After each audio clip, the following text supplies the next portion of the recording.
आसमान है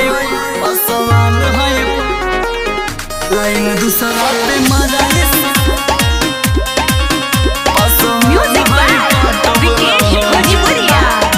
शैलेंद्र जी आसमान है पाटब ना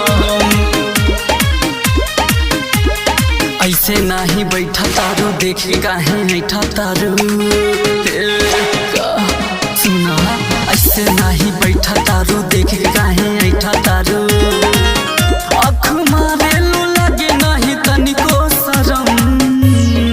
कि लाइन दूसरा पे मराए सनम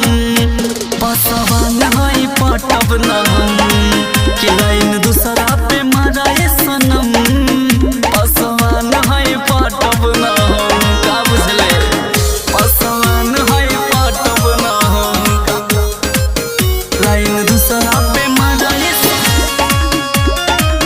पासवान है पाटब ना।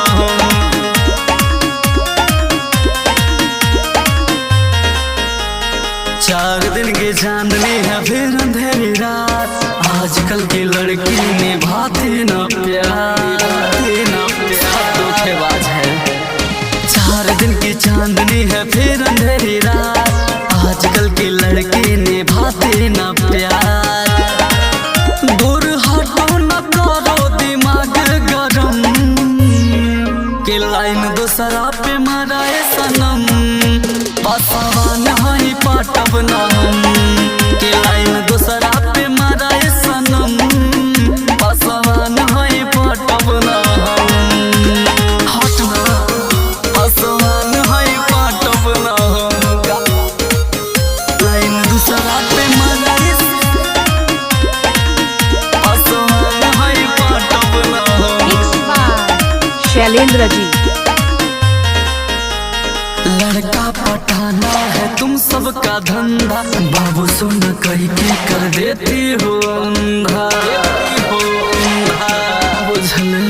लड़का पटाना है तुम सबका धंधा बाबू सोना कही के कर देती हो अंधा दीप गोपू ना ऐसे फंसेगा सनम कि लाइन दूसरा पे मराए सनम पासवान है पाटब ना।